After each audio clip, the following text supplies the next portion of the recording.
David, why don't you talk for a minute about who you are, what you do, and then I would love to hear how you define environmental justice. We'll take that out of the way, and then we'll get to some of these great things that people want to hear about. Okay. I tend to be a little bit long-winded. How much? A couple minutes? A minute and a half. That's not going to happen. Okay, thanks very much to David and everyone else from Headwaters for hosting this, and for those of you who showed up to engage in the conversation. I'm also a relatively new transplant to the Twin Cities. From the much colder climate of San Diego, I moved to the Twin Cities a few years ago.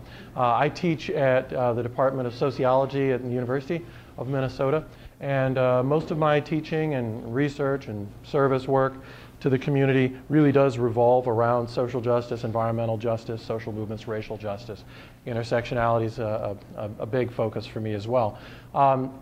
Let's see, I got started in this, before I was born. My parents were both scholars, both activists, involved in various movements for justice in the South, freedom movements for black folks, Black Panthers, SNCC, civil rights movements. So that was really in my blood.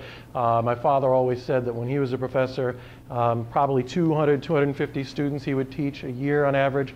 And he would say, he would probably turn out maybe 20 or 30 revolutionaries out of that group on an annual basis. And what he meant by that is not so much people who were sort of ready to engage in armed struggle, but people whose thinking and behavior was revolutionary in the sense that it was transformative, it was looking towards solutions to our problems, it was combining theory with action, with practice, and it really began with the notion that ideas matter, that ideas, knowledge, theories of society and social change is where we begin. That's how we motivate ourselves and how we guide ourselves to a better society. So I've learned those lessons, or I'm learning those lessons, and over the years I've been involved. I really got my start working in the anti-apartheid movement, USACA, USOSA, U.S. out of Central America, U.S. out of South Africa, those organizations back in the days, in the early 80s.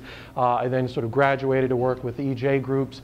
Hazel Johnson, rest in peace, who really recently passed away. She was the founder of the organization People for Community Recovery, based in Chicago.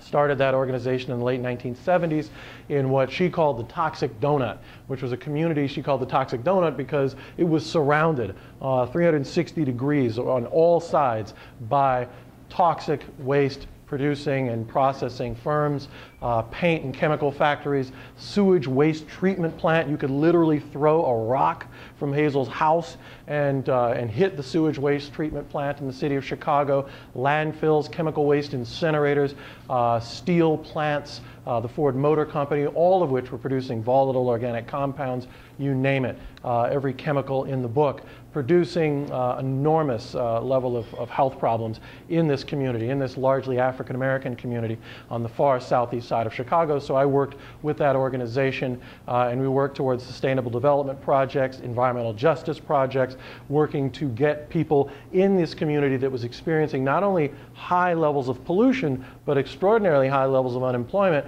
getting these folks into jobs, into what at the time we weren't calling green jobs, we were just calling jobs that people needed that were hopefully not harming the environment anymore, contributing any more additional harm. So I can talk about those projects at any time today in the Q&A. Later on, I worked for groups like the Silicon Valley Toxics Coalition, which is out in the Bay Area since the late 1970s, early 1980s. That organization took on and continues to take on global electronics industry giants who are also producing an enormous level of toxic waste pollution in people's communities, fence-line communities, and in people's bodies, the front line, people who are working in these industries to make our electronics. Then I moved on to work with various other organizations, including the International Rivers Network, which we now call International Rivers.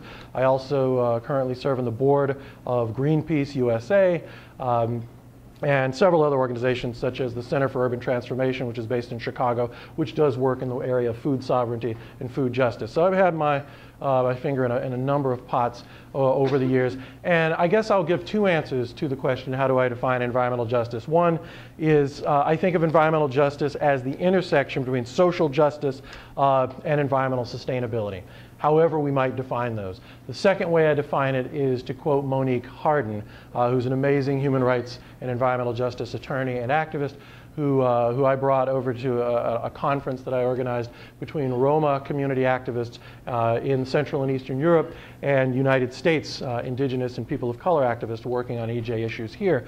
And Monique said, look, I'm not going to be the American imperialist and define environmental justice for everybody. So however you want to define environmental justice in your own community, in your own context, that's how it works for you. I'll define it for myself, and maybe we can learn from each other and communicate and dialogue across cultures, across borders, and work together to build a global movement. So, so that's a little bit about me.